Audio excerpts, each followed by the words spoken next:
Por un Chile que alimenta el mundo, aquí comienza El Agro, un espacio para conectarnos con nuestra tierra a través de los temas que destacan en la agenda del sector agroalimentario. Una presentación de Carosi y su compromiso con la sostenibilidad, Revista Mundo Agro, Maniplex Bimoli, la decisión inteligente para la caída de hojas. Más información en sumitomochemical.cl y espero más rendimiento por hectárea con Intelligence. El Agro en agricultura. Conduce la periodista Verónica Díaz.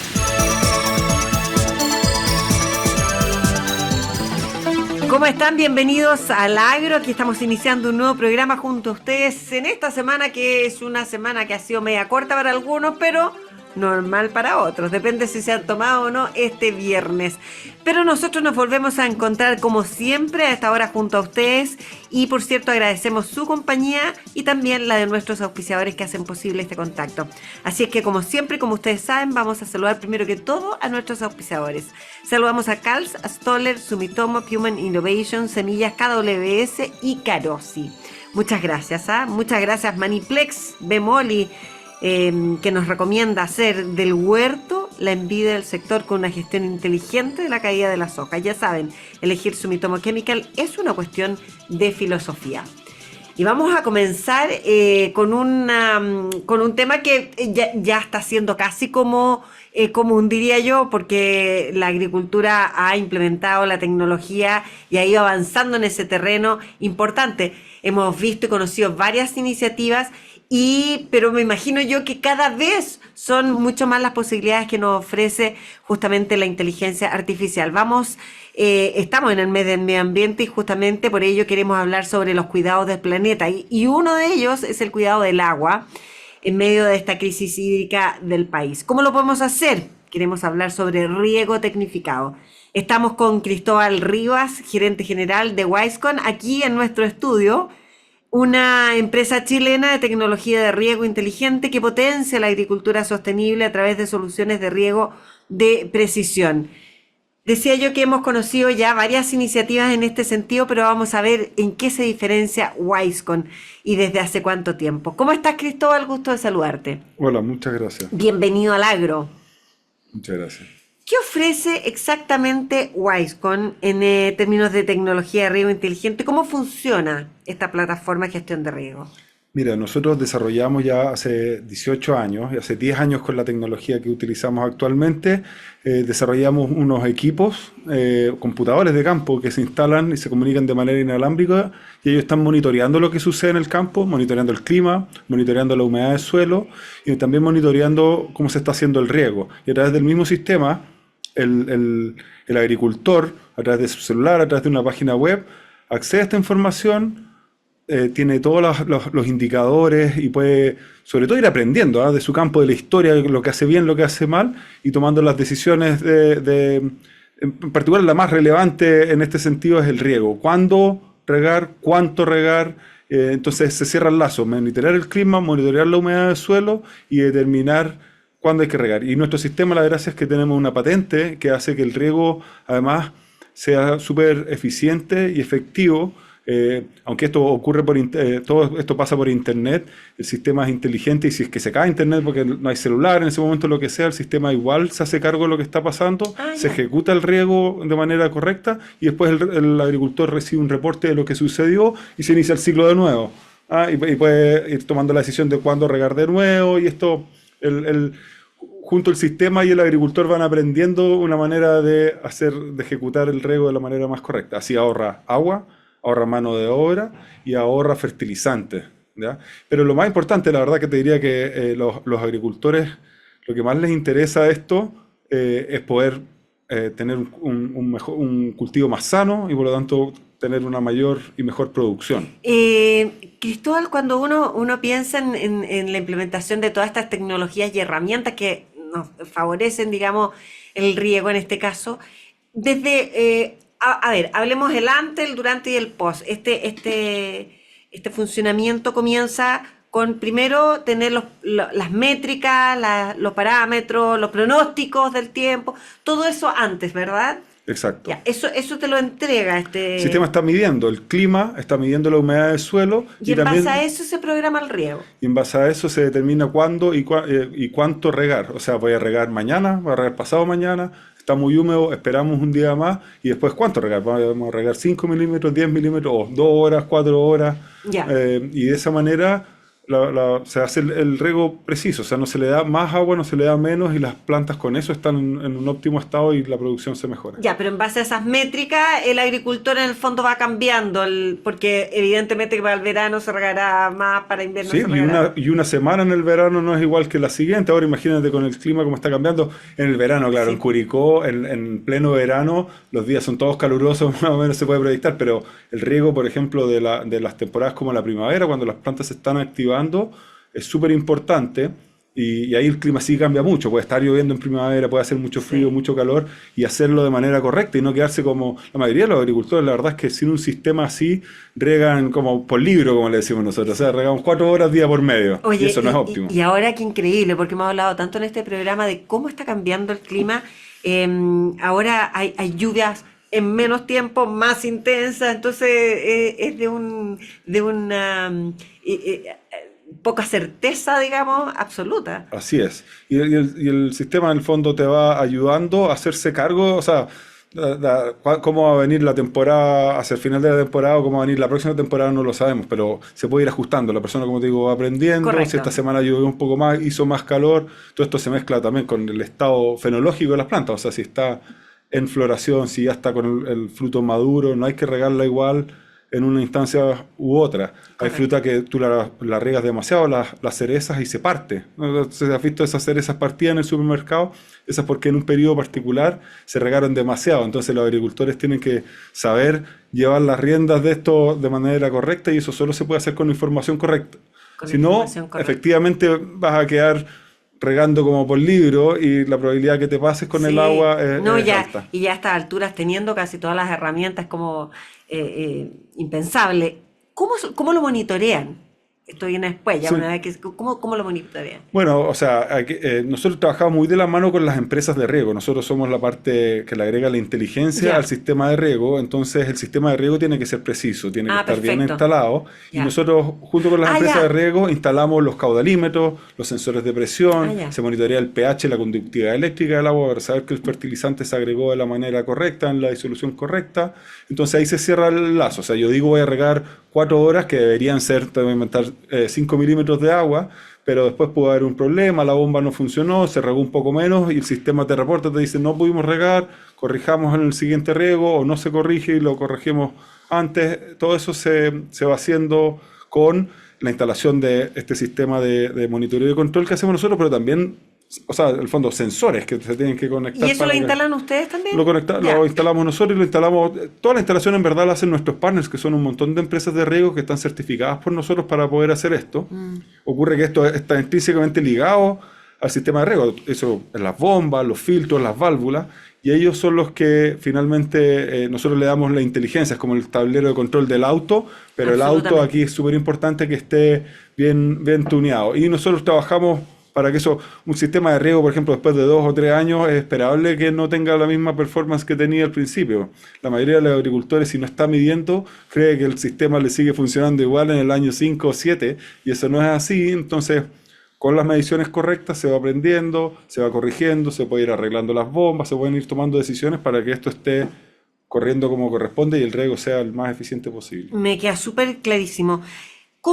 ¿Y cuáles son los principales beneficios ambientales, ¿sí? Mira, que Wisecon promueve a través de esta tecnología? el principal es el ahorro de agua, ¿ya? Pero también hay otro bien importante que hoy día, como está este año lluvioso, quizás no va a ser lo más crítico, que es el uso correcto de fertilizante. O sea, todo el fertilizante que tú echas de más a la tierra percola y eventualmente termina contaminando los acuíferos.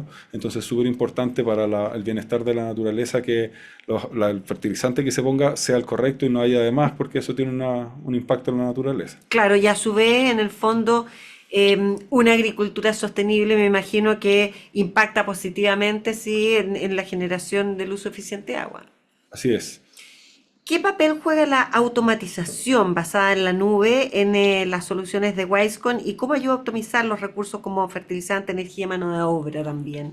Bueno, a través, o sea, la automatización es el proceso que te digo, de monitorear lo que está pasando, determinar el riego correcto y luego monitorear de que ese riego se haya ejecutado correctamente. Entonces, a través de este ciclo virtuoso de información y de feedback, la automatización va haciendo que el agricultor pueda tomar la decisión correcta primero, o sea, regar 4 horas, no 5, si es que era lo que correspondía, y luego que la automatización se encarga de que si hay un problema, que la bomba se prenda de la manera correcta, si es que no se abre la válvula, manda un mensaje para que el agricultor sepa y pueda ir a corregirlo. Entonces, este ciclo virtuoso, que en nuestro caso es una automatización inteligente y conectada a la nube. La gracia es que el agricultor, tú podrías tener una automatización centrada en la caseta de riego, pero esto es una automatización que está ocurriendo en la caseta de riego, pero está llevada a la nube, por lo tanto el agricultor hoy día se está moviendo por todo Chile, lo puede administrar desde su camioneta, desde su casa.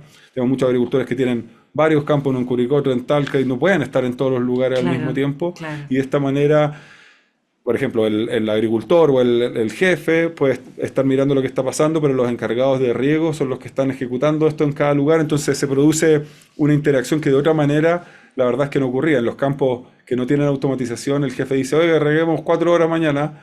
Y el viejo le dice, sí, regué 4 horas, pero en verdad nadie sabe, no se lleva un registro correcto. Sí, y me queda de clarísimo. esta manera se lleva una contabilidad realmente de lo que está pasando con el agua y a través de eso se genera el círculo virtuoso.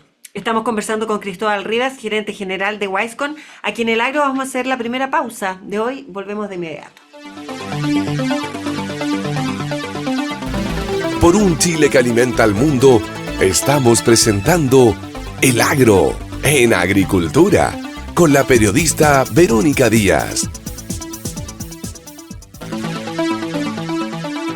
Ya estamos de regreso, súper rápido, con Cristóbal Rivas, gerente general de Wisecon, para seguir conversando sobre la inteligencia artificial, sobre la eficiencia en el riego tecnificado. ¿Cuál es la importancia, Cristóbal, hoy en día de contar con un riego tecnificado? O sea, te asegura que si el riego, antes de ponerle la automatización que hacemos nosotros, si el riego está bien diseñado, cada planta va a ir a recibir la cantidad correcta e igual que la de al lado. O sea, cuando digo para regar 1 hora, todas las plantas en esa hora le llegó la misma cantidad de agua, por lo tanto tu huerto se mantiene homogéneo y puedes tener una producción a la larga mucho más consistente y más constante, o sea, más consistente en tu huerto y más constante en el tiempo. Hay algunos cultivos que tradicionalmente se consideraban añeros, como dicen en el campo, o sea, que producían unos años más, unos años menos. Los limones, las paltas eran famosos así. Pero si es que uno tiene una automatización correcta y en verdad ese añerismo no era una cosa del destino, era que efectivamente no se estaban haciendo todas las cosas como corresponden, habían datos que, porque no se estaban midiendo o era complicado medir, en verdad eran parámetros que si este año regamos igual que el anterior y nos salió menos producción. No era así. La interacción entre el riego y el clima no fue la misma y por lo tanto la producción se estaba viendo afectada por esos factores que podrían haber sido controlados. Lo que pasa es que no estaban siendo monitoreados y vistos. Oye, ¿qué diferencia Drop Control de otras plataformas de gestión de agua en la agricultura y cuáles son sus características innovadoras? Mira, la más importante es que nosotros incluimos la automatización, o sea, no solo medir, hay un montón de soluciones que miden y puede ser que te recomienden cuánto regar, pero esto se hace cargo de ejecutar el riego, prender la bomba, prender la válvula, sincronizar todo lo que está pasando, lo hace, si bien conectado y sincronizado con la nube, lo hace sin la necesidad de la nube. Hay otras soluciones que están siempre conectadas a Internet, que falla aquí en Santiago, no va a fallar en los campos, y se pierde toda la comunicación. Eso es lo que nos ha hecho que cuando llegamos a California, hace como 7 o 8 años atrás, llegamos allá y habían probado, ya nos dijeron, otro sistema que se rega Internet y que falla cuando se corta Internet. Y entonces, no, este es distinto, nuestra patente se hace cargo de eso, y hoy día tenemos más campos allá que acá, y en verdad ha sido súper potente, y eso ha sido el punto de entrada, la robustez, o sea que el hecho de que funciona. ¿Y cómo no falla? ¿Qué es lo que hacen? Esa es como la salsa secreta, pero en el fondo es que está diseñado de una manera robusta, tiene esta patente que lo hace inteligente y en verdad nos hemos preocupado de 20.000 cosas. Además, nosotros tenemos un equipo de soporte que son 8 personas que están contestando el teléfono, ayudan a nuestros distribuidores que están instalando esto a que quede instalado de la manera correcta, porque tú puedes instalarlo mal. Ayudamos a los agricultores. Y entonces le damos un servicio que es súper integral. Estas cosas tampoco, nunca va a ser como que tú lo enchufes y parta andando y no se requiera de ni una mantención ni una asesoría. Hay una capacitación. Hay un seguimiento, capacitación, tenemos material para que la gente aprenda de cómo el sistema lo hace. Nos hemos preocupado, quiero creer, de todas las cosas, o sea, desde lo más técnico a que los sensores estén instalados correctamente, que el software sea de calidad y robusto y que también la gente tenga todos los servicios de soporte, de asesoría, de central telefónica y de conocimiento para que todo esto funcione. Si cualquiera de esas cosas no funciona, la verdad es que la experiencia no es la misma y el resultado no es el óptimo. ¿Y cómo ha sido el resultado hasta ahora? Bueno, hasta ahora tenemos más de 4.000 campos instalados, tenemos 20.000 equipos, como 60.000 válvulas instaladas. Entonces, la verdad es que a nosotros nos llena de orgullo que nuestro principal parámetro para saber de que lo estamos haciendo bien es que la mayoría de los agricultores repite y compra esta tecnología no solo para probar una vez, sino que, bueno, como todo buen software se hace parte de las prácticas habituales del campo. Es como si un buen software en tu celular a uno le gusta, hace la pega y lo usa todos los días y lo usa y quiere más. Entonces eso es un súper indicador. También tenemos una serie de distribuidores que son las empresas de riego, que ellos instalan el sistema de riego, instalan esto encima y no lo instalarían si es que no sintieran la confianza de que es robusto y de que va a hacer la pega en el largo plazo. O sea, tenemos clientes que llevan 8 años funcionando con el sistema. Mira. Ahora abrimos la oficina en España, en Italia y en Australia, que son mercados súper exigentes, porque ellos tienen automatización y tienen soluciones así hace mucho más tiempo.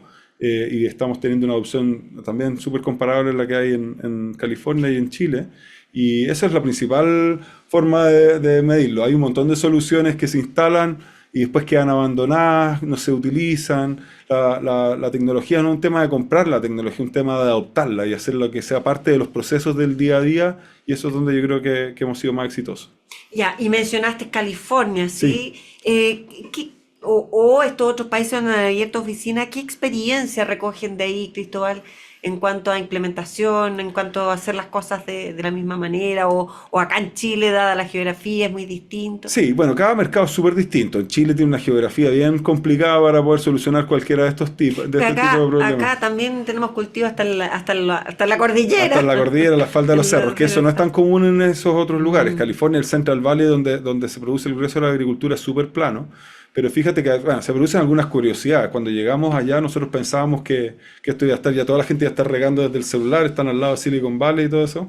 Y la verdad es que no era así, pero por curiosidades geopolíticas, si quieres, porque allá tienen acceso a mano de obra muy barata de inmigrantes ilegales. Entonces la agricultura utiliza mucha mano de obra que para los estándares californianos es excesivamente barata, hay como una desproporción. Entonces allá la gente, si bien la tecnología de una otra manera al alcance de la mano, no la habían adoptado mucho porque al final, si tienes tecnología pero tienes a alguien que te puede hacer la pega, la verdad es que no. Claro.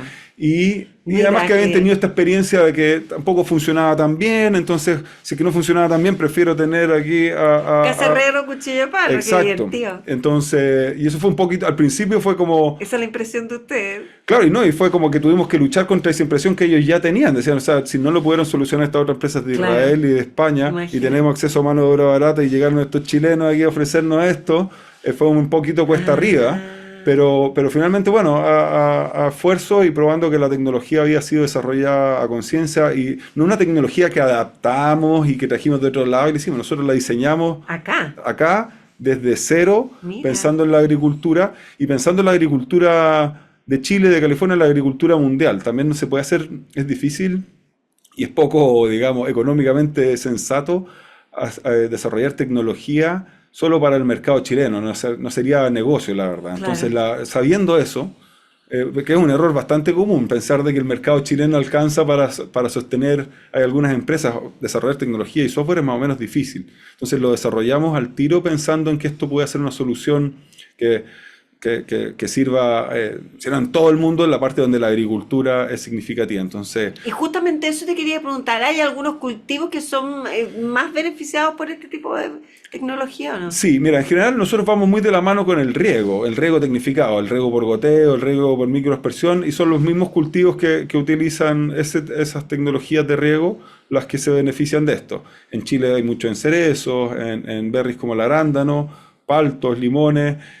Claro, no es algo que se use tanto en cultivos anuales, en lechuga y en apio, digamos, pero cada día más, porque cada día más también, antiguamente eso se regaba, hasta hace poco eso se regaba a pala y por inundación, pero hoy día ya, en verdad, en los últimos 3 o 4 años, incluso los cultivos anuales y un poco de menor valor, digamos, por hectárea, ya están siendo regados y también estamos teniendo experiencia de regar esos cultivos. Al final, la tecnología requiere que haya una bomba y un gotero para poder prenderla y apagar y tener Exacto. algo que monitorear. Si eso está, la verdad, y la persona ya, y el cultivo ya meritaba hacer esa inversión de riego, también ya merita tener el control remoto, por así decirlo, para poder sacarle el jugo a ese riego y no estar regando de más. Hay muchos agricultores que teniendo el riego por goteo, regaban por libro y regaban más. O sea, regaban 5 horas pudiendo regar 4 y ahí tienes un 25% de pérdida de agua, aunque tenías una manguerita, una bomba que en teoría no se perdía agua porque salía por algún lado, sino que se estaba tomando una mala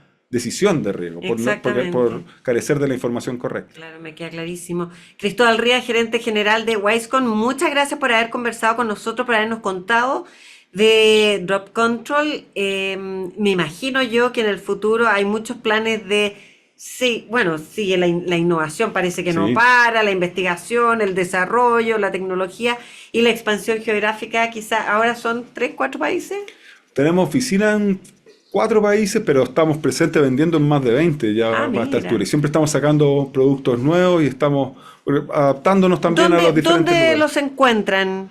En www.wisecon.cl, Wisecon, WISCONN. NN, Sí, con o W. pregúntenle a su empresa de riego. Todas las empresas de riego importantes trabajan con nosotros y ellos los pueden asesorar Súper. y llevar la tecnología que sea implementada. Buenísimo, felicitaciones y que les vaya muy, muy bien. Muchas gracias. Nosotros nos vamos a otra pausa, pero antes les cuento que un verdadero productor sabe que si el frío se empieza a tardar, las puntas verdes aún puedes activar. Con ProStar Plus descubrirás el poder único homogenizador que puede ser utilizado o aplicado en puntas verdes. ProStar Plus es pro floración homogénea, pro ahorro y más productividad. Encuéntralo en stoller.cl o en tu distribuidor más cercano. Ya seguimos aquí en el agro.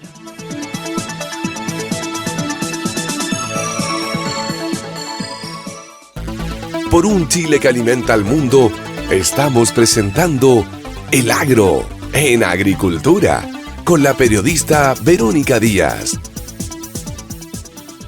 Y ya estamos de regreso, seguimos aquí en el agro, vamos a ir con nuestra segunda entrevistada. Ella es una mujer porque les quiero contar y vamos a seguir de alguna manera relacionados con el tema de la inteligencia artificial. Esta es una propuesta innovadora que tiene que ver con la justamente inteligencia artificial, pero aplicada a la viticultura. La Viña Conchitoro, en colaboración con INRIA Chile y con el apoyo de Corfo, está liderando el proyecto Vendimia 5.0 para aplicar inteligencia artificial en la optimización de la cosecha de uvas. Este proyecto busca mejorar la planificación y ejecución de las operaciones vitivinícolas mediante modelos predictivos avanzados. La iniciativa, financiada por la Viña Conchitoro y Corfo, apunta a fortalecer las capacidades tecnológicas del sector, especialmente en respuesta al cambio climático, y posicionarse como un referente global en tecnologías humano-máquina aplicadas a la viticultura. Vamos a entrar en más detalles con Nayat Sánchez Pi, directora del Instituto Francés de Investigación en Ciencias y Tecnologías Digitales en Chile, INRIA Chile. Nayat, ¿cómo estás? Gusto de saludarte. Bienvenida al agro. Hola Verónica, ¿cómo estás? Un gusto estar aquí con ustedes. Muchas Muy gracias por la amable. invitación. Bueno, cuéntanos de qué se trata justamente y qué objetivos tiene este proyecto Vendimia 5.0 liderado por Viña Conchitoro e INRIA Chile. Yo algo lo dije, pero muy generalmente. Cuéntanos. No, pero te vi que tenías mucha información, así que intento contarlo un poquito. Yo creo que la motivación, sobre todo de esta alianza y en particular de este proyecto, nace sobre todo por toda esta evidencia científica que tenemos sobre los efectos del cambio climático, ¿cierto? Eh, o sea, se ha estimado desde hace algunos años, hay muchos informes del IPCC que ya vienen hablando, digamos, de esto y cómo en el fondo las emisiones de gases de efecto invernadero pueden ocasionar que la temperatura de la Tierra aumente 1,5 grados. Si esto pasa, hay algo, digamos, bastante especial que tiene que ver, que es como algunas de las regiones, por ejemplo, Chile, va a ser una de las regiones más afectadas si superamos una barrera de 2 grados, por ejemplo, en términos de calentamiento, ¿no? Y esto, bueno, hay una serie de proyecciones también a nivel regional, pero en el contexto particular de la agricultura hay algo particular porque la agricultura juega un rol dual acá, ¿no?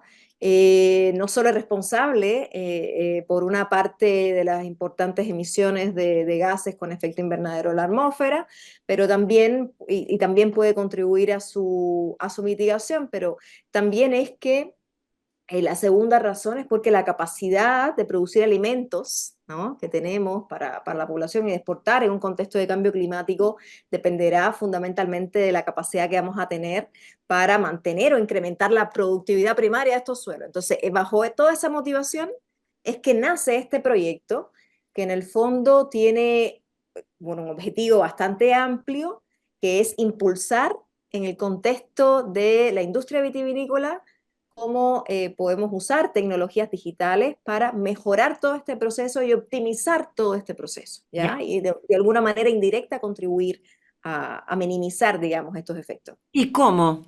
¿Cómo se logra eso? ¿O cómo se va a lograr o cómo se va a implementar eso? Bueno, acá digamos, el proyecto tiene varios objetivos, ¿ya? Algunos de los objetivos tienen que ver con integrar modelos de inteligencia artificial dentro explicables, ¿ya? Para mejorar conjuntamente con el humano, digamos, en el centro, todas las fases del proceso vitivinícola y que esto permita no solamente la comprensión humana de todas las decisiones que se están tomando, sino también que contribuyan a la adaptación de del cambio climático. Entonces, hay varios objetivos específicos que este proyecto tiene. Aquí vamos a desarrollar primero toda una arquitectura de datos de todo este proceso de una viña como Conchitoro, que es una viña enorme, ¿no? No como otras viñas de pequeñas producciones. Entonces, efectivamente hay una cantidad de datos que no solo tienen que ver con el proceso de recogida, sino también con todo el proceso en sí mismo de operación. Y toda esta arquitectura de datos va a permitir organizar, pero también depurar, también integrar todos estos datos de diferentes fuentes de información, también de los procesos, pero también agrícolas y también enológicos, ¿ya? Pero cuando hablamos de de las operaciones de la vendimia, ¿cómo se espera que la inteligencia artificial optimice estas operaciones? ¿Qué es lo Bueno, que la va a diferenciar de lo que hay ahora y en qué se va a traducir? bueno, la primera cosa es que con inteligencia artificial podemos predecir el estado fenológico de la vid, ¿ya? Y el estado de maduración de la uva, cruzándolo también con variables climáticas, ¿ya? Entonces la idea es como definir un momento ideal para que ocurra el momento de la cosecha, ¿ya? Sabes que esto es un problema, y nosotros lo llamamos en la ciencia de la computación, esto es un problema multiobjetivo, tiene muchísimas variables para la toma de decisión y un ser humano es incapaz de poder analizar todas estas variables de manera óptima, ¿no?, para poder tomar esa decisión. Entonces, esa es la primera cosa que vamos a cruzar. Pues te decía, información agrícola, enológica, pero también de procesos y variables climáticas que van a definir cuándo va a ser este momento propicio para entonces hacer, digamos, esta recogida, ¿ah? Nayat, estábamos hablando con el entrevistado anterior justamente de esto mismo, pero en lo que es la tecnificación del riego. Y ahora estamos como en la fase final, en el caso de la uva, ¿no? En el caso de la vid. Y aquí, ¿por qué dirías tú que es relevante el uso de la inteligencia artificial en el contexto de la viticultura moderna? Bueno, yo creo que la inteligencia artificial ha cobrado hoy, digamos, yo podría decirte que desde los años 2010 ha habido una aceleración tal el que la inteligencia artificial se ha convertido en tecnología ya, ¿no? Entonces, esta es la primera cosa, que no solo es tecnología, sino que es un habilitante que es de manera transversal. Entonces, para cualquier proceso, hoy tenemos una serie de también habilitantes, y esto ha ocurrido porque tenemos datos, modelos, infraestructura que nos permiten y nos han permitido esta aceleración. En el contexto vitivinícola también llevamos tiempo recolectando datos, ¿ya? Recolectando datos, recolectando conocimiento experto y hoy tenemos más accesibles modelos y también infraestructura para que en el contexto de la industria vitivinícola poder entrenar modelos más adaptados a esta problemática particular de la industria, ¿ya? Ahora, efectivamente, hay problemas identificados, ¿no? Con temas de la ineficiencia de la producción, que no solo pasa digamos, pasa en general en la industria, ¿no? Hay una disminución en el fondo, traslapación de los tiempos que ocurren en las vendimias, ¿no? Hay dificultades logísticas que se derivan de esto, refiriéndote tú a la entrevista anterior, o sea, la ineficiencia en el riego, ¿no? Hay distintos tipos de suelos, hay dificultad del control también del riego, de la cantidad y la periodicidad de agua, ¿no?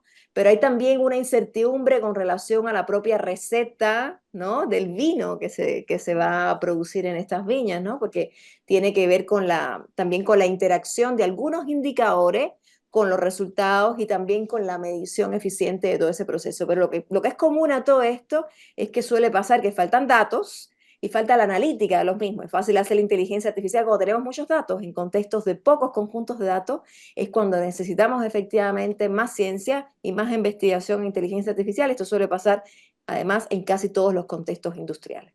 ¿Y cuáles son los beneficios esperados para la industria del vino gracias, por ejemplo, a este proyecto? Bueno, aquí, digamos, este proyecto va a tener varios usuarios potenciales podemos decir, diferentes dentro de todo el proceso. Primero, hay que entender en una viña en particular como Concha y Toro, donde además tienen un propio centro de investigación, están constantemente investigando en nuevas cepas, en nuevas recetas, ¿cierto? Entonces, podemos decir, un usuario que sería como el investigador, ¿ok? Que tiene una serie de necesidades concretas con relación a cómo optimizar toda esta información para generar publicaciones científicas, o sea, conocimiento nuevo, cómo poder entregar soporte eficaz a otras áreas dentro de la industria, cómo desarrollar en el fondo o empaquetar soluciones también a problemas determinados. Pero por otro lado tenemos a los agrónomos y tenemos a los enólogos, ¿ya? Entonces un agrónomo tiene la necesidad de calcular la producción de manera eficiente, tiene la necesidad de determinar la cantidad y la periodicidad del riego, esto ya te lo conté antes, saber cuánto y cuánto afecta este riego, calcular el rendimiento, prever la cantidad de muertes, por ejemplo, por hectárea, por cuartel. Todas estas son necesidades que tendría un agrónomo y que en los comportamientos de este sistema, el sistema tendría que poder darle alguna solución. Y luego el enólogo, por otra parte, necesita analizar todos estos datos, necesita conocer la receta para lograr la materia prima y que la materia prima esta llegue a su objetivo óptimo y determinar cuáles son los indicadores de su receta y de sus indicadores. Y para esto, bueno, efectivamente hace falta que haya una rápida adopción tecnológica, que haya un entusiasmo tecnológico, ¿no? Y que haya un constante monitoreo en el fondo y trabajo constante, que es un trabajo también interdisciplinar, como ves, entre los agrónomos, los enólogos y también los cientistas de datos, pero también los investigadores en inteligencia artificial, en interacción humano-computador y otras líneas también que van a estar a disposición. Estamos conversando con Nayat Sánchez Pi, directora del Instituto Francés de Investigación de Ciencias y Tecnologías Digitales en Chile, INRIA. Vamos a hacer una pequeña pausa, Nayat, te pido que nos esperes, pero antes les cuento que CALS son 28 sucursales, de Arica a Frutillar, 11.000 productos para su campo, más de 80 años de experiencia. CALS, de lo agrícola es lo mejor. Ya volvemos. Por un Chile que alimenta al mundo, estamos presentando El Agro en Agricultura, con la periodista Verónica Díaz. Seguimos aquí en El Agro, estamos conversando con Nayat Sánchez Pi, directora del Instituto Francés de Investigación en Ciencias y Tecnologías Digitales en Chile. Nayat, cuéntanos en este proyecto con Viña Concha y Toro, ¿qué rol juega Corfo en esta iniciativa? ¿Cómo apoya el financiamiento de la misma? Pero efectivamente, esto fue un financiamiento, o sea, Corfo, o sea, tiene fondos competitivos, ¿no? Para impulsar determinadas industrias, ¿no? Y efectivamente aquí Concha y Toro ha postulado de conjunto con nosotros como actor, digamos, de investigación a unos fondos que se llaman alta tecnología, ¿ya? Entonces estos fondos alta tecnología fueron adjudicados con este proyecto y en este caso bueno, el proyecto fue adjudicado con un financiamiento que tiene 5 años, que involucra un financiamiento total de 1.500 millones de pesos y Corfo financia 900 millones de ellos. Ya. Perdón, estos 900 millones son financiados por, por Conchitoro. la Concha y Toro y 600 de ellos son financiados Ah, ya. por Corfo. Así que Corfo es efectivamente uno de los grandes financistas de este proyecto y que ha apostado, entre otras cosas, por la novedad del proyecto y por, digamos, unos resultados que se van a ver en unos años. ¿Cuál es la duración y el alcance de este acuerdo? Es un acuerdo de 5 años, ¿ya? Entonces, el alcance justamente va hacia la integración y el desarrollo de una plataforma que empiece desde la arquitectura de datos, pero que termine también en los modelos ya más acercados al usuario, pasando específicamente por los modelos de inteligencia artificial que se van a usar. Para predecir el estado fenológico de la vid, pero también para predecir, digamos, y estimar el volumen de la cosecha. Y todo esto hay que empaquetarlo en una solución que permita monitorear también todas las inferencias en el sector productivo, ¿no? de esta vitivinícola para evaluar también el funcionamiento en función de cada uno de los usuarios que van a ser parte, digamos, usuarios finales de este sistema. Nayat, pero esta solución está lista, se está implementando, ¿en qué fase está?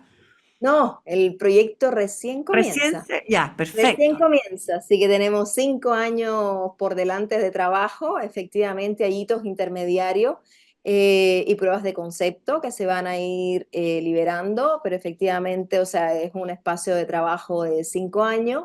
Empezamos efectivamente con toda la arquitectura de datos, pero hay otras acciones como la generación de los modelos que van también ocurriendo en paralelo y finalmente se terminará con todo el despliegue de los modelos estos en un ambiente productivo de la viña para también hacer su monitoreo, su funcionamiento, etcétera.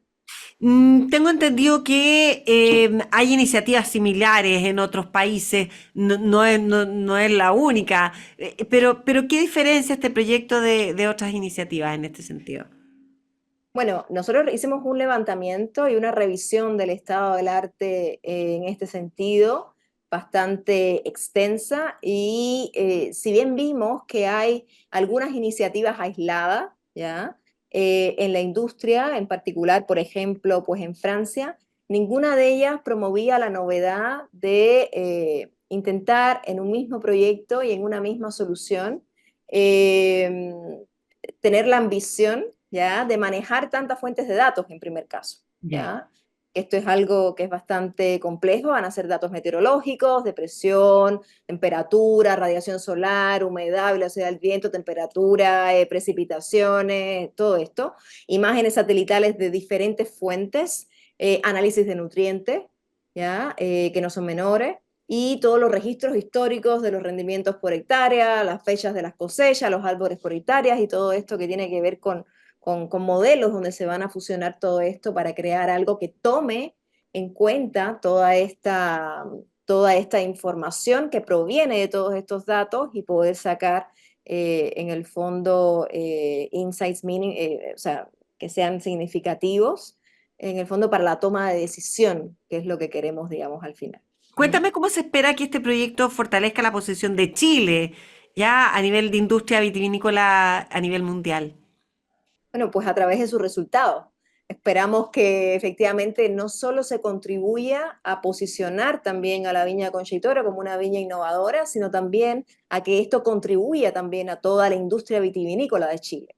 Entonces, el proyecto tiene como misión no solamente ser un proyecto que represente el impacto pues, a una empresa, sino ampliar, digamos, ese impacto a la industria vitivinícola a nivel no solo nacional, sino también a nivel regional e internacional. Entonces, ojalá, digamos, con los modelos de escalamiento y los modelos de negocios que se plantearon en el proyecto, consigamos extender estas soluciones más allá de las fronteras también de Chile. Así Y que te hay pregunto, una gran ambición en ese sentido. claro, y te preguntaba, en comparación, por ejemplo, con otra iniciativa en otros países, pero a nivel de nivel, valga la redundancia, ¿estamos lejos de lo que se está haciendo en otros países o estamos justamente a un buen nivel de tecnología? Estamos en Ya. punta, y yo creo que sobre todo hay algo que yo diría que a destacar, que tiene que ver con la disposición innovadora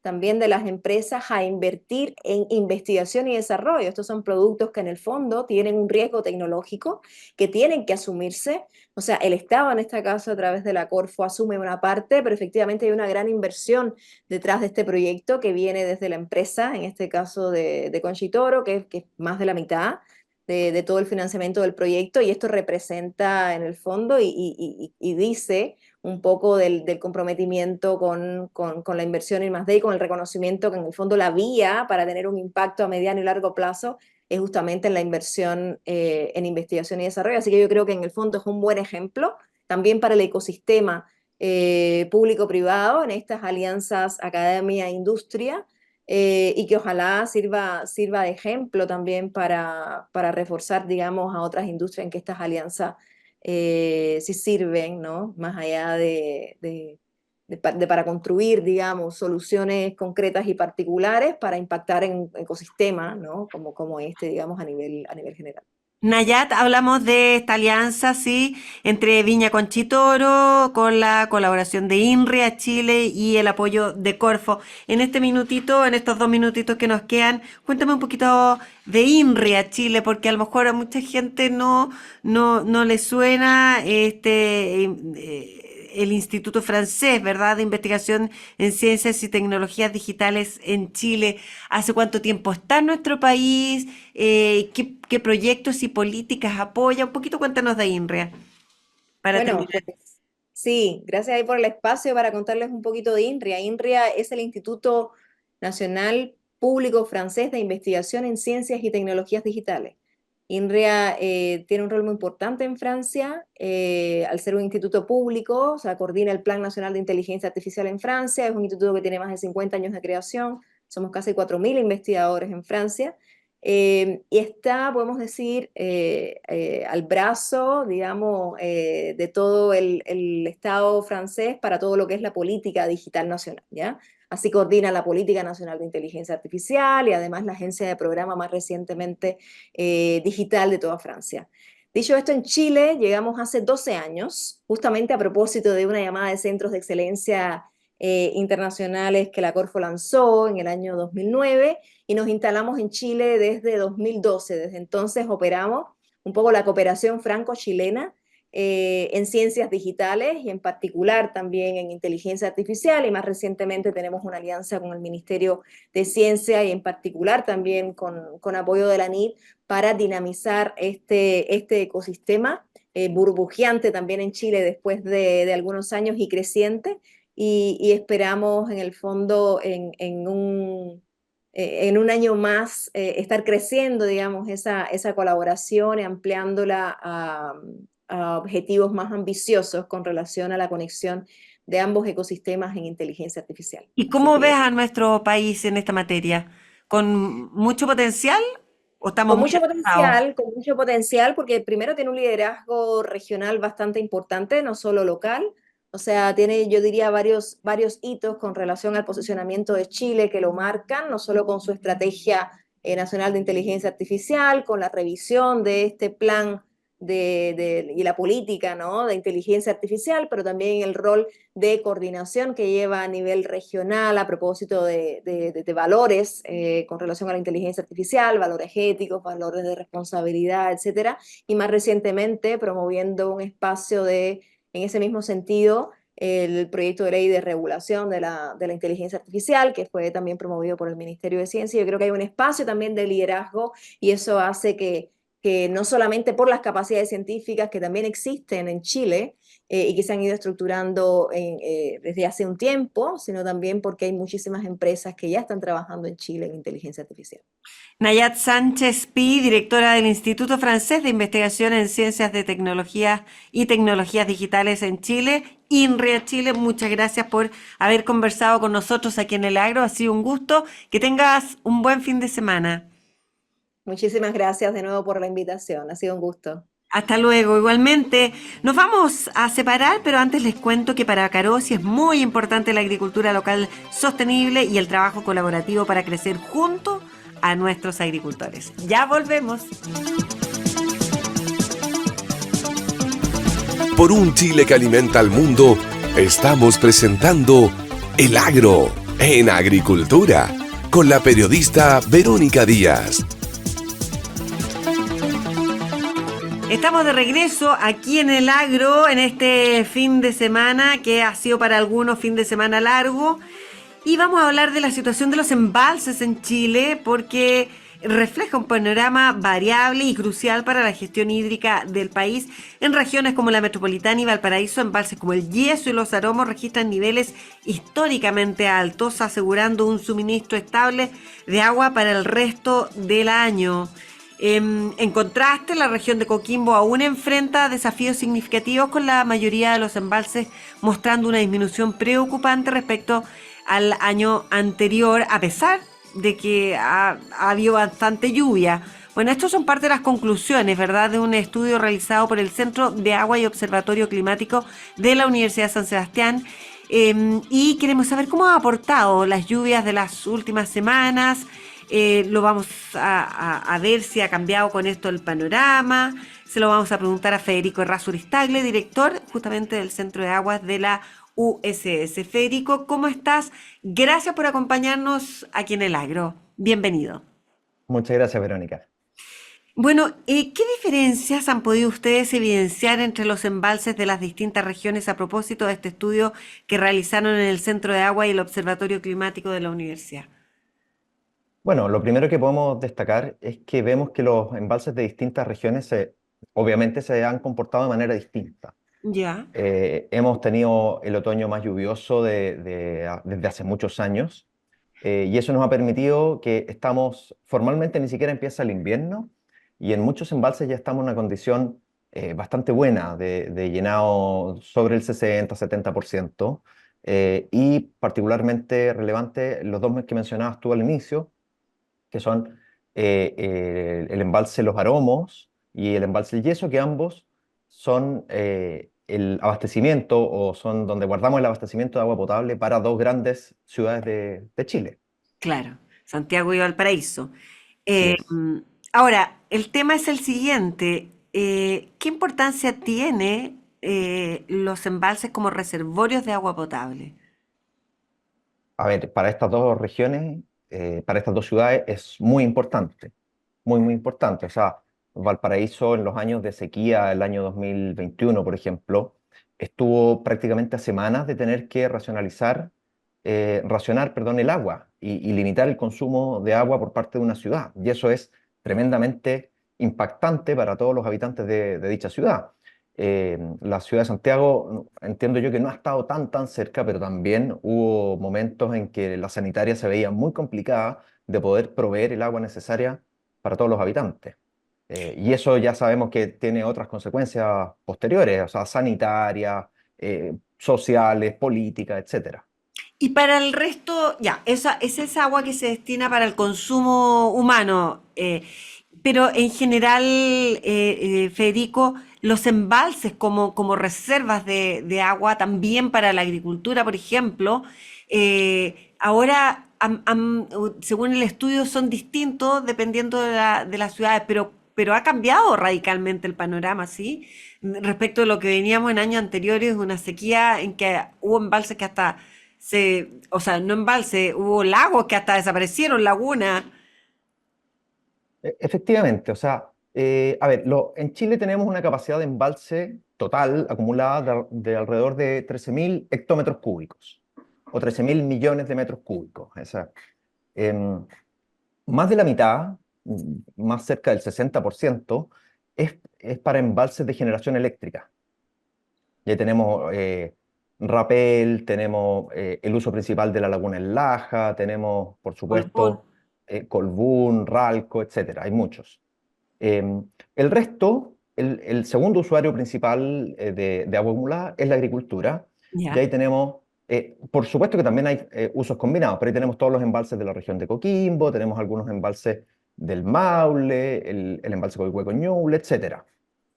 Y efectivamente, algunos de estos embalses estaban ya bastante secos antes de las lluvias del año pasado. Recordemos que el año pasado, en junio y en agosto, tuvimos dos eventos Sí. de lluvia bastante fuertes, bastante dramáticos en algunos casos, pero que desde el punto de vista de los embalses permitieron mejorar el nivel de los embalses.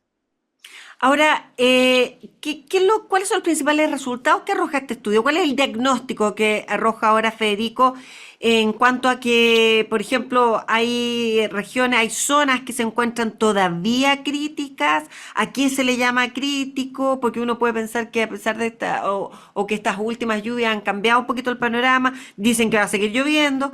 ¿Cuáles se han visto favorecidas después de las lluvias que hemos tenido, por ejemplo, en la región de Coquimbo? ¿Cuál es la A ver, situación ahí? la situación de Coquimbo, mirando solo los embalses, después vamos a abrir un poquito la mirada, es dramática. Es decir, los embalses en Coquimbo al día de hoy están mostrando niveles de agua incluso inferiores a los que tenían esta fecha el año pasado. Y esos embalses se han ido vaciando a contar de su último llenado, que fue el año 2017. Ya, Después de, también tuvimos aluviones, tuvimos ahí algunos fenómenos importantes climáticos, y el agua alcanzó a durar 7 años, lo que es un tremendo desafío de gestión de quienes administran estos embalses, las juntas de vigilancia, que han logrado estirar y estirar y estirar estos embalses que muchas veces se diseñaron para durar 2 años o 3 años, estirarlos a 7 años. Y eso nos habla un poco de la importancia que es contar con esta infraestructura. Si contamos con embalses, los podremos administrar mejor o peor, pero algo podemos hacer. Si no contamos con los embalses, el agua sigue corriendo y si viene el próximo año un año seco, no tenemos mucho que hacer. claro. Pero abriendo, esa es la situación de Coquimbo, pero si abrimos un poco la mirada, algo que ya es un poquito más difuso y que no son los embalses, es la acumulación de nieve. Lo que Ya. sí se ha visto ¿Qué otro es reservorio importante? que es nuestro embalse natural de toda la Claro, vida, claro. y que había estado muy deprimido. O sea, teníamos muy poca nieve durante muchos años de esta mega sequía, que algunos dicen que ya se acabó como tal. eh, pero este año estamos teniendo una cobertura de nieve bastante mayor. Y tenemos toda la esperanza y en el fondo no es solo una esperanza vacía, sino que también hay ciencia aquí de que con los derretimientos de nieve en primavera, los embalses de Coquimbo van a mejorar bastante. Ah, ya. Es Ahora, decir, cuando veamos la primavera, ujú, comparado con el año anterior, sí debiéramos tener un mucho mejor nivel de embalse del que estamos teniendo comparando a la fecha actual. claro. Claro, y ahí uno piensa en que aparte de los embalses debiéramos tener infraestructura crítica importante justamente para acumular esa agua y no desperdiciarla, ¿verdad? Exacto, Eh, cuando nos falla la nieve, no tenemos nada que hacer. Federico, ¿y cuáles, de todas maneras, cuáles serían, porque tenemos que estar alertas, no confiarnos, se anuncia ahora la llegada del fenómeno de la niña y entonces, ¿no hay que bajar la guardia?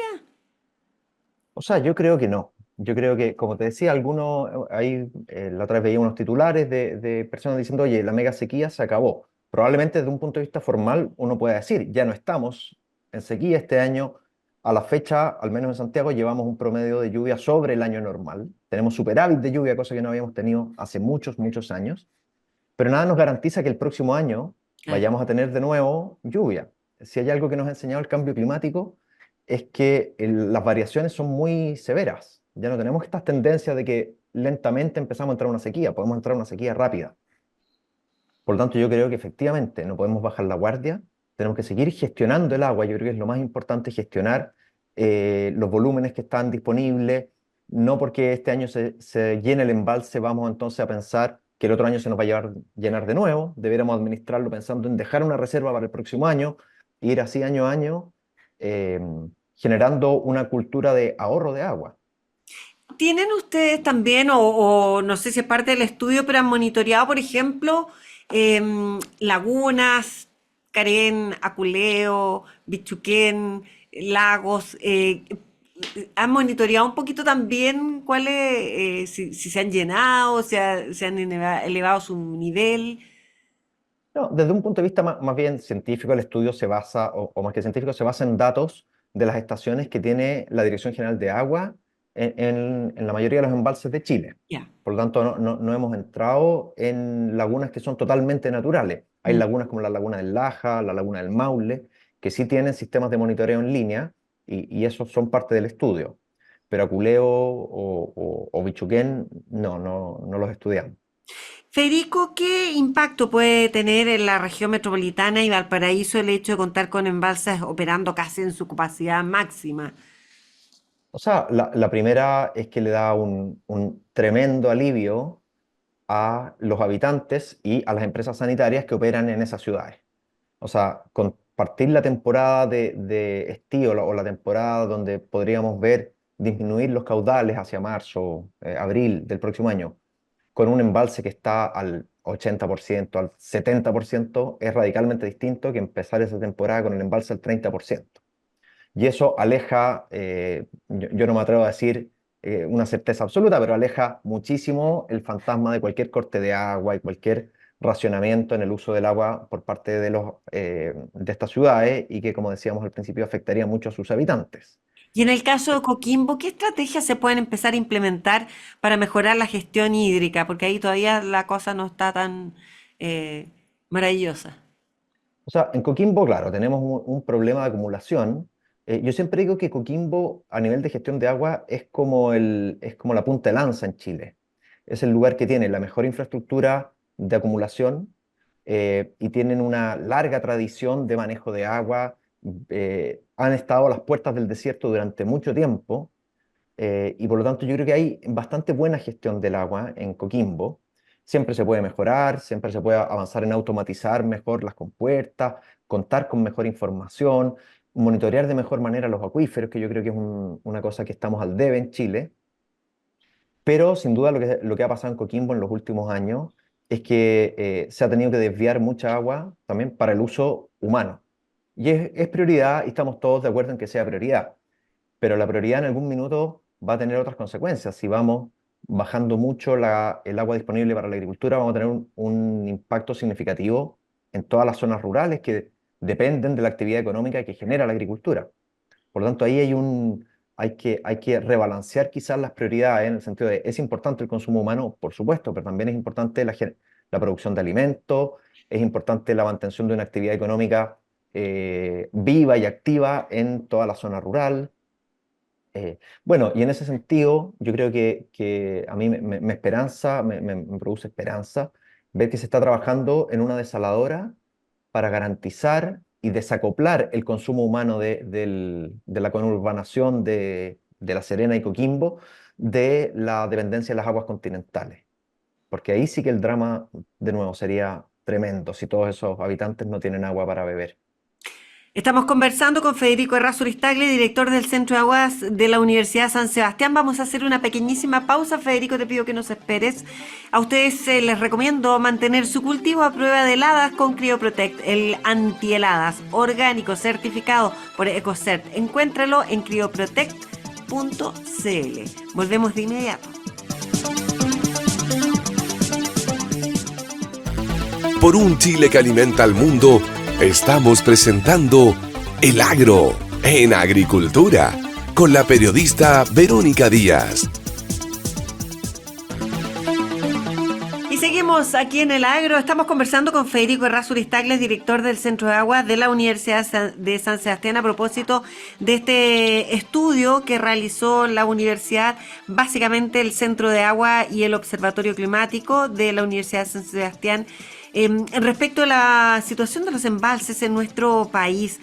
Federico, ¿cómo se comparan los embalses del centro-sur de Chile antes y después de este periodo de lluvias de la semana del 10 al 17 de junio?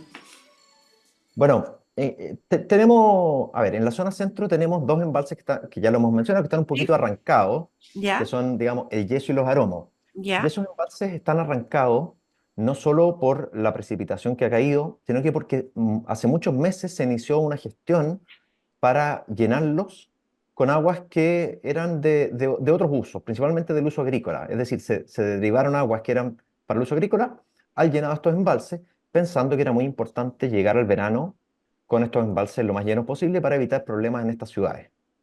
Y por eso esos dos embalses los vemos que están al 80-90% de llenado, acá prácticamente 100% en el caso de los aromos, 90% en el caso del yeso. Los otros embalses en general se ve con buenos niveles de acumulación para la fecha. O sea, si pensamos que estamos, de nuevo, que estamos todavía en otoño, tenemos varios embalses que están sobre el 40 o cercanos al 50% de llenado, y eso es algo que en los últimos años no habíamos visto muy seguido. ¿Qué porcentaje, Federico? Hay varios embalses que están hoy día al 48%, 49%. Ya. Pero, ¿sí? Es que te quiero preguntar, de un año a otro, los embalses, por naturaleza, por evaporación, no sé, por una serie de factores, bajan su nivel, ¿cierto? Si no hay llenado, claro que sí. Ya. O Claro sea, que sí. este es el porcentaje en este minuto, pero podrían bajar.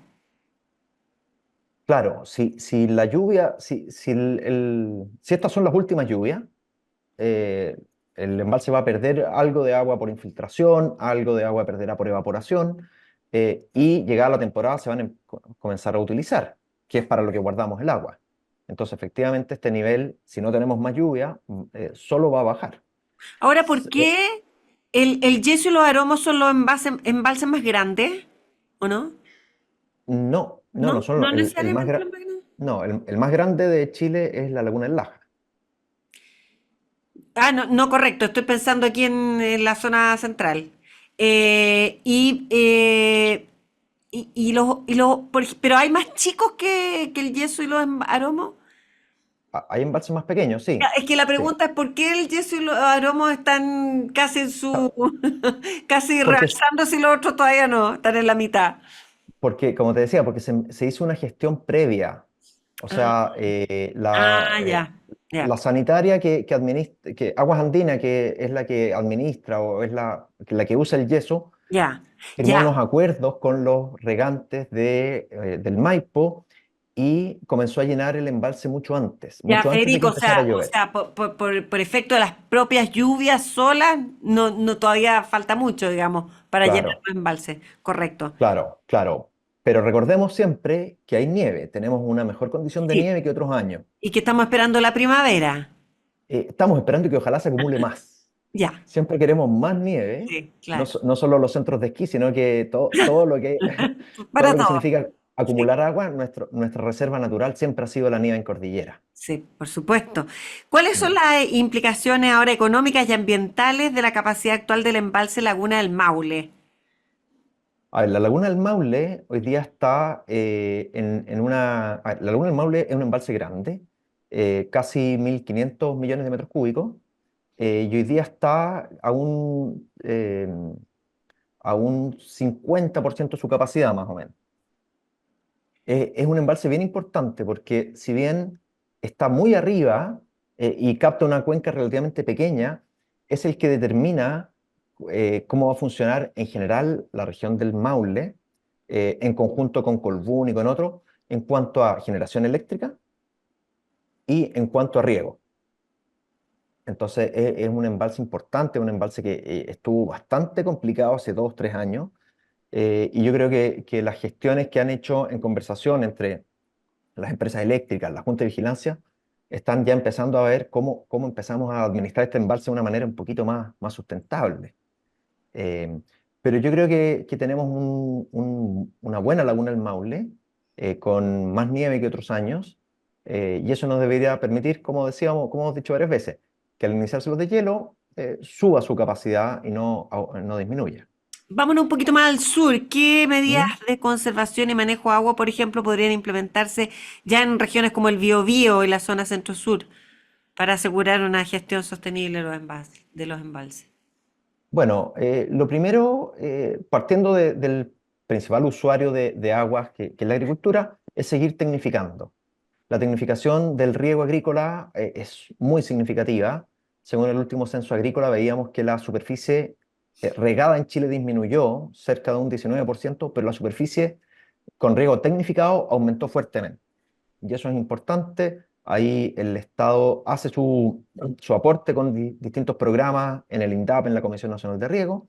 Los agricultores también son muy importantes porque han entendido la importancia de regar de manera eficiente y han incorporado estas tecnologías y han invertido en esta tecnología.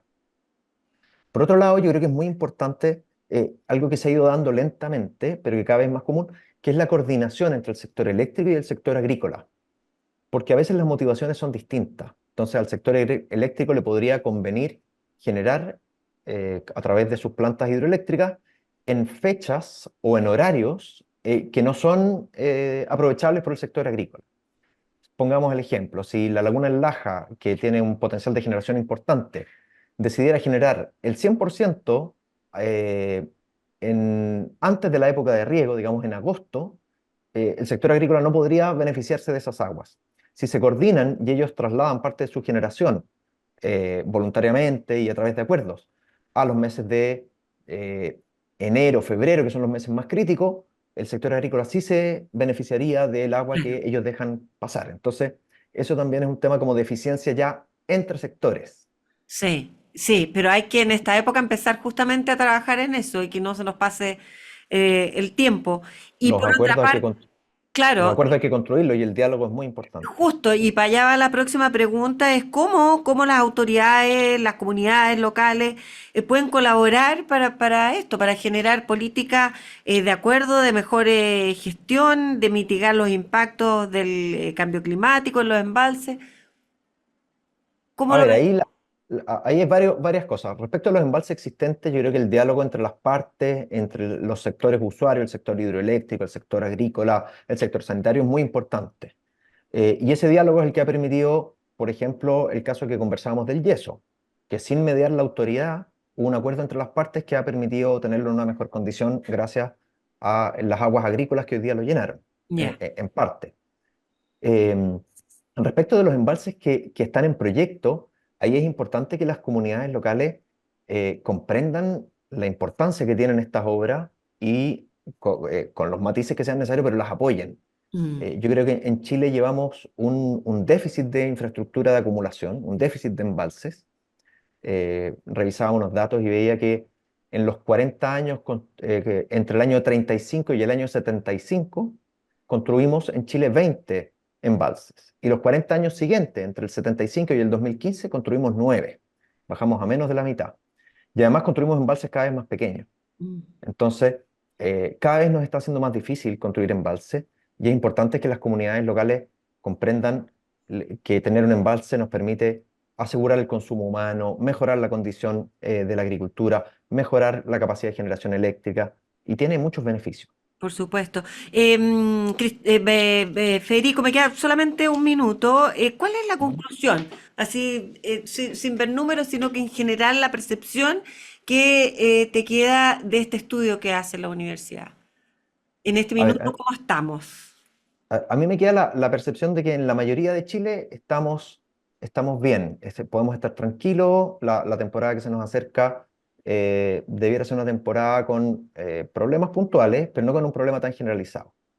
Hacia el norte vemos que los embalses el embalse Santa Juana en Huasco también está en un nivel bueno, el embalse Lautaro en Copiapó no está tan bueno, digamos, está con menos de un 20% de su capacidad. Ya. Y eso nos va a tener ocupados probablemente durante el verano. Y mismo fenómeno, pero más extremo aún, es lo que está pasando en Coquimbo, donde la mayoría de los embalses están bajo el 10% de su capacidad. Y ahí estamos confiados en que la nieve nos va a ayudar. Y de lo contrario, si es que estos pronósticos de nieve no se cumplieran y no mejoran sustantivamente los embalses, bueno, hay que seguir gestionando el agua de la manera más eficiente posible y buscando alternativas como una desaladora para abastecer el consumo humano. Federico Errázuriz Tagle, director del Centro de Aguas de la Universidad San Sebastián. Muchas gracias, muy amable, muy interesante la conversa contigo aquí en el Agro. Que tengas un buen fin de semana. Muchas gracias, Verónica, tú también. Nos vemos, nos vamos a una pausa.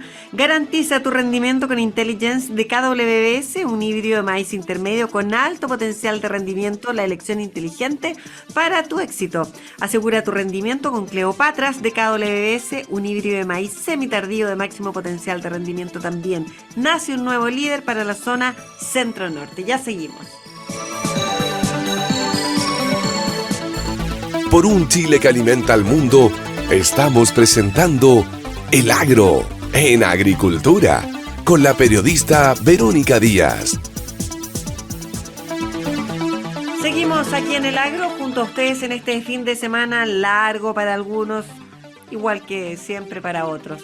Y vamos a terminar haciendo un tal vez balance, viendo cómo está la situación en el sur de nuestro país, a propósito de las lluvias que también hemos tenido esta semana. Así es que vamos a irnos hasta la región del Biobío, en medio del sistema frontal que justamente azotó a la zona centro-sur del país y que ya ha dejado miles de damnificados. Uno de los sectores más afectados, sin duda, ha sido el agrícola, con más de 3.000 agricultores afectados entre el Biobío y la Araucanía. El gobierno desplegó ya ayudas tempranas en las zonas afectadas con montos que oscilan entre 1 millón y 5 millones por agricultor según el nivel del daño, tal como se hizo con los cerca de 14.000 beneficiarios tras los temporales del año pasado, ¿se acuerdan ustedes? Bueno, eso es lo que detalló la autoridad, pero cómo están viviendo todavía esta situación ahí en el Biobío, cuál ha sido la afectación de los agricultores en la zona, se lo vamos a preguntar a quien está allá mismo, el presidente de Socabío, José Miguel Steinmeier. José Miguel, gusto de saludarlo, bienvenido al Agro una vez más. Sí, muchas gracias. Mira, la verdad es que aquí estamos con reiterados frentes de mal tiempo. Ayer viernes tuvimos un día muy lluvioso y el jueves pasado también. Fuera de los frentes de mal tiempo que ocurrieron a comienzo de semana y la semana pasada, y durante todo el mes de mayo tuvimos lluvia, así que estamos con nosotros muy saturados y esto ha generado graves problemas en la agricultura. Aquí claramente hay afectados gran cantidad de agricultores, pero yo te diría que esto ha afectado a todos, es decir, ningún agricultor se ha salvado de tener problemas complejos en sus campos justamente por estos frentes de mal tiempo. José Y Miguel, dos esperamos también, preguntas. Uno podría perdón, pensar que en esa zona están acostumbrados a que llueva mucho, o esto ha sido sobre lo inusual. Y lo segundo, cuando habla de afectación de todos los agricultores, estamos hablando de qué tipo de afectación. mira, la verdad es que hay una cosa curiosa que están entrando todos los frentes por el Golfo de Arauco y se descargan masivamente en precisamente esta zona. Y el Biobío ha sido un poquito el epicentro de todos los frentes de mal tiempo a contar de mayo, insisto. Los agricultores están hoy día dañados en varios aspectos. Uno, sin duda, tiene que ver con lo que está pasando con sus viviendas incluso y sus instalaciones. Lo segundo, la ganadería. La ganadería está bien complicada porque los porceros están todos anegados, los recursos forrajeros que están almacenados en la intemperie, que son muchos recursos forrajeros como los silos, por ejemplo, como los enilajes o como las bolsas de grano húmedo, muchas de ellas quedaron bajo agua, por lo tanto están bien complicadas también en cuanto a su calidad, incluso se están descomponiendo algunas. Y después tenemos la afectación que se ha producido a nivel de los agricultores de cultivo. Por ejemplo, ya estamos retrasados con las cosechas de remolacha azucarera, chachicora industrial, y lo más grave, nos queda un buen porcentaje de maíz sin cosechar.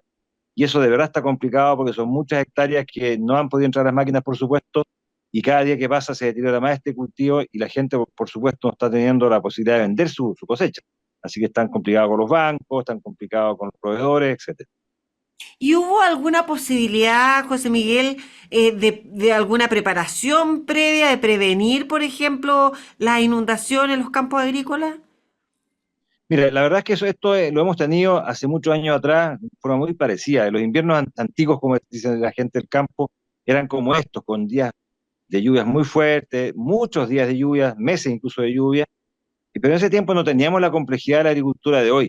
Esta zona hoy día ha incorporado nuevos cultivos como el maíz que recién mencioné, están todos los huertos frutales.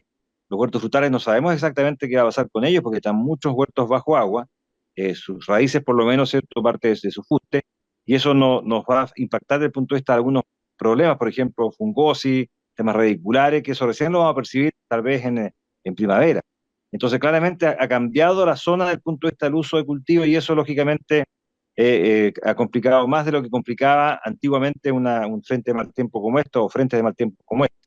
Pero insisto, son cosas que se están reiterando, que han ocurrido en el tiempo y ahí hay que sacar lecciones porque claramente hemos quizás equivocado el camino en cuanto a la planificación. Hemos hecho casas donde no corresponden, construcciones donde no corresponden y quizás también algunos cultivos en zonas complicadas desde el punto de vista de la humedad.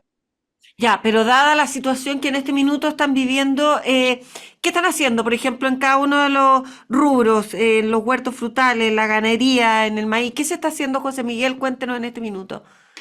No se puede hacer nada mucho porque la verdad es que cuando estás bajo agua hay nada que hacer. Entonces hay que esperar que las aguas, por supuesto, vayan abandonando los campos, que la saturación de los suelos ya sea menor y ahí recién podremos entrar a hacer labores agrícolas habituales.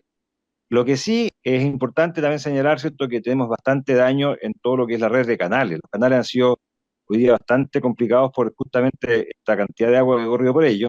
Se han embancado mucho y hay algunas compuertas y bocatomas también complicadas. Entonces es un tema que hay que resolver rápido porque apenas tengamos un poco de buen tiempo hay que preparar esto, ya que en 2 o 3 meses más vamos a estar regando.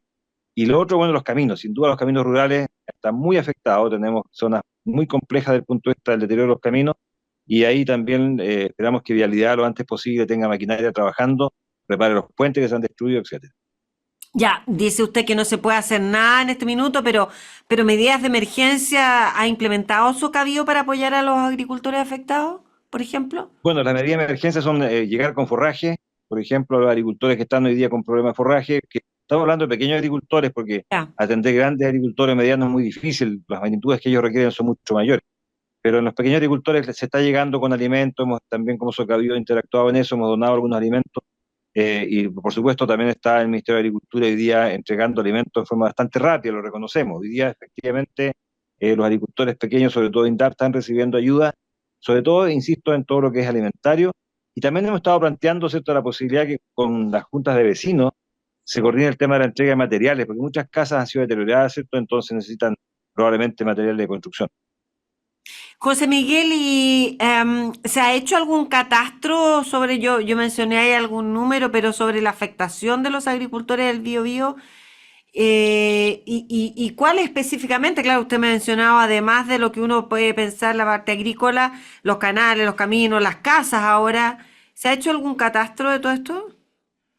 Sí, mire, tenemos un dato que lo hemos ido sacando de distintas fuentes de información y que estamos hablando ya, yo creo que cercano a los 2.000 agricultores afectados con problemas ya considerables, que tienen que ver con temas de vivienda, de construcciones de sus instalaciones, de la ganadería, como insisto, ¿cierto?, los maiceros, etcétera. Es decir, estamos hablando en la región del Biobío, diría que fácilmente entre 1.800 y 2.000 agricultores complicados desde el punto de vista de daño. Pero además tenemos muchos otros casos, ¿cierto? Hay gente que no tiene conectividad, por ejemplo, que está complicada, ¿cierto? Va a sacar sus productos al campo, los hortaliceros no pueden cosechar sus hortalizas, esas son mayores magnitudes. Como dije al principio, aquí todos están afectados, unos más y otros menos. Lógicamente aquellos que están en las riberas de los ríos han sido los que más consecuencias han tenido desde el punto de vista de las inundaciones y las zonas bajas. Y también, por supuesto, la situación, digamos, de la ganadería, que en suelos más complejos, por ejemplo, más arcillosos, está peor. Aquí en Biobío tenemos bastante arena, bastante suelos arenosos, que ahí no está tan complicado para el tema del ganado, pero sin duda el tema de los forrajes es un tema complicado también para conseguirlo hoy día. Hay poca fuente de abastecimiento en este momento. ¿Cuál es la principal preocupación en este minuto de los agricultores ahí en el Biobío? A ver, tenemos por segmento, los maiceros nos preocupan mucho porque están, insisto, sin poder cosechar. Calculo que nos queda un 40% de la superficie de maíz que no se ha cosechado todavía. Eso tendría que haber estado todo listo en mayo, pero mayo fue muy lluvioso, no se pudo. Y claro, el maíz ya a contar de agosto para adelante se deteriora a niveles que tal vez va a ser imposible utilizarlo como grano para consumo. Los maiceros necesitan apoyo probablemente de la banca, probablemente también de las empresas proveedoras y preparar la próxima siembra sin duda. ¿Pero apoyo para Lo qué si no se segundo, puede cosechar? lo que pasa es que en algún momento se va a entrar a cosechar, pero como la situación está hoy día en que no han cosechado en el mes que correspondía, que era mayo, están sin poder vender la cosecha, está ahí en el potrero, ¿verdad? Y no tienen ingresos, no tienen los recursos para pagar los bancos, por ejemplo, o los proveedores. Entonces eso hay que solucionarlo. Ah, perfecto, Y ya, lógicamente el costo de la cosecha también es más alto porque tienen que entrar máquinas con oruga, ya. eh, más lenta la cosecha, O sea, y el apoyo costo de del la banca. secado del maíz también es mucho más alto. Ya, La banca tiene que apoyar a las empresas proveedoras y tiene que apoyar, ojalá, también a nivel de los pequeños productores del Estado. Probablemente en el tema, ¿cierto?, el secado del maíz, vamos a tener un costo casi el doble, ¿cierto?, lo que tendríamos en tiempos normales. Hay que secar el maíz, ¿cierto?, en secadores primero antes de entregarlo a los silos de las empresas que se dedican a su distribución. perfecto. Eso del maíz, vamos, íbamos por el rubro, José Miguel. Después tenemos todo lo que tiene que ver con remolacha azucarera y achicoria industrial, que están retrasadas las cosechas y hay potreros que no se ha podido entrar a cosechar, y eso va a significar, por ejemplo, que se posterguen un poco esas cosechas, pero no es tan grave, son cosechas de contratos, de agricultura que está hecha con Jansa y con Orasti, y ellos van a tener probablemente que alargar un poquitito la temporada de cosecha para lograr recoger todos los cultivos que hay de ese tipo. Ya. Enseguida todo el tema ganadero. El tema ganadero es complejo porque además en los potreros, si hay tránsito de animales, por supuesto, el deterioro es mucho mayor. Y hay que tener los animales en una parte, no se pueden tener, digamos, sino en los potreros. ¿Y de los agricultores? En este minuto Y bueno, están nomás. los agricultores están tratando de pasar la tormenta, como dicen en el campo, cuando llueve todo se moja, ¿no es cierto? Pero claramente las afectaciones, como dije al comienzo, son en algunos casos bastante drásticas, bastante dramáticas, y eso es lo que tenemos que atender. Ahí estamos haciendo un catastro, ¿cierto?, ya que tiene que ver con el tema social, incluso respecto a qué están necesitando sus agricultores. José Miguel, ¿y la ayuda del gobierno ha llegado hasta el momento oportunamente?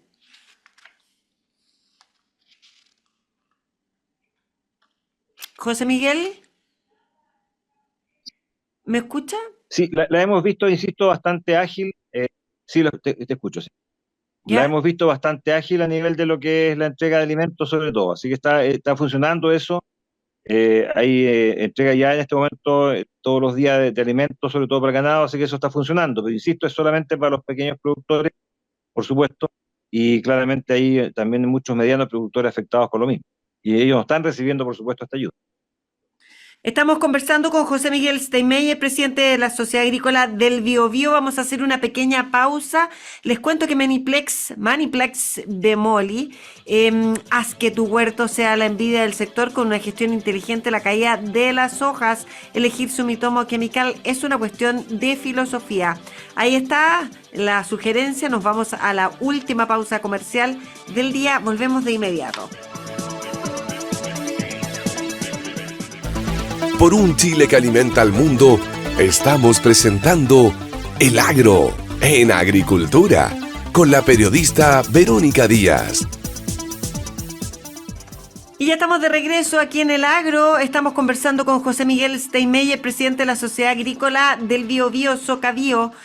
José Miguel, bueno, después de un poquito ver el panorama al que todavía se están enfrentando allá en esa región de nuestro país, en el primer bloque, me gustaría preguntarle qué desafíos adicionales enfrentan los agricultores más allá de los daños directos causados por las inundaciones.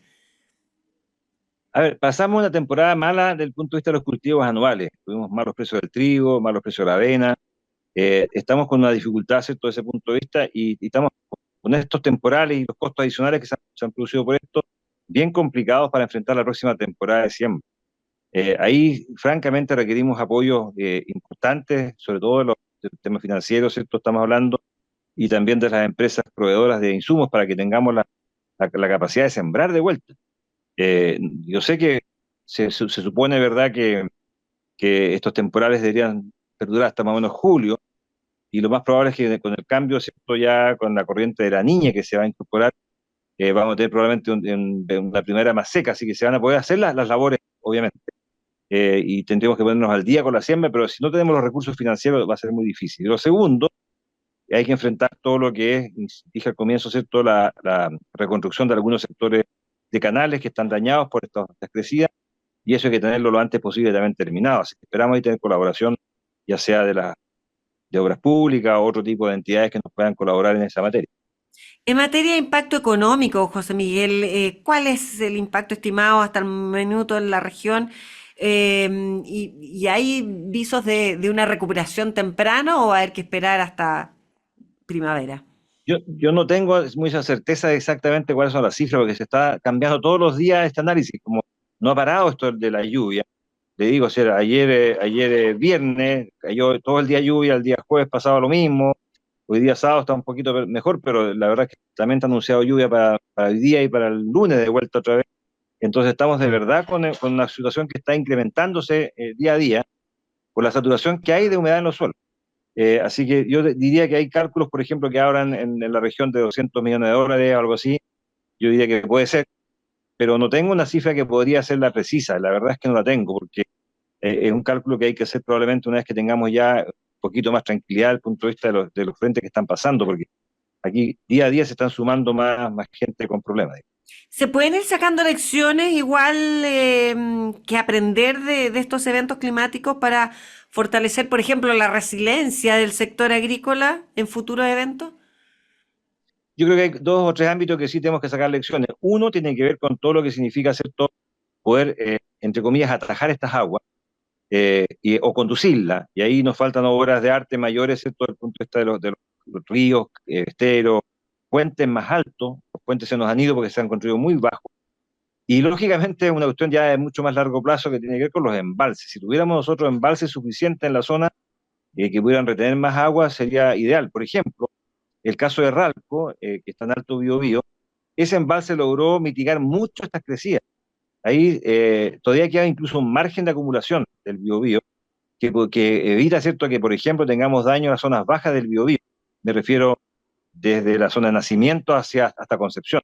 Entonces, más embalses en los caudales importantes de esta provincia o región, Duqueco, del río Laja, mismo Biobío, algún embalse más, significaría, por supuesto, contener estas aguas y al mismo tiempo almacenarlas para las temporadas de riego. Y lo otro, bueno, sin duda hay que seguir un poco lo que ha sido la trayectoria de los ríos en las quebradas, en los valles, en cuanto a la construcción de viviendas, casas, caminos, etcétera, porque hay que respetar lo que alguna vez estos ríos ocuparon, porque tarde o temprano los vuelven a ocupar como territorio. Insisto, aquí estos inviernos los vivimos antes, muy parecidos, se están reiterando y claro, hemos hecho cosas que probablemente por esta sequía larga que hemos tenido ha invadido zonas que son complejas desde el punto de vista de inundación. Claro, son temas o políticas que hay que abordarlas ahora, José Miguel, pensando en más adelante, ¿no? Sí, pues eso es lo que yo alguna vez espero de este país, que este Estado, ¿cierto?, nuestro planifique de verdad a largo plazo. Nos encontramos todos los días con la contingencia, nunca resolvemos las cosas de fondo.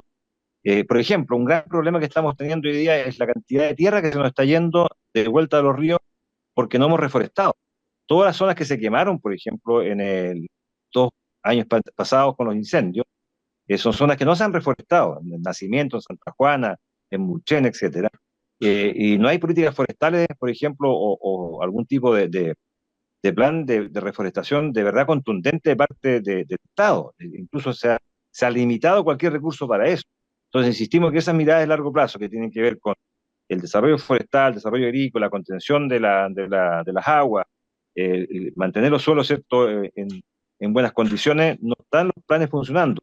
Toda esa tierra que se está yendo hoy día de las laderas de Nacimiento, de Santa Juana, están llegando al Biobío y están embancando el río. Entonces, además, produce problemas desde el punto de vista, ¿cierto?, de lo que es el río Biobío en particular.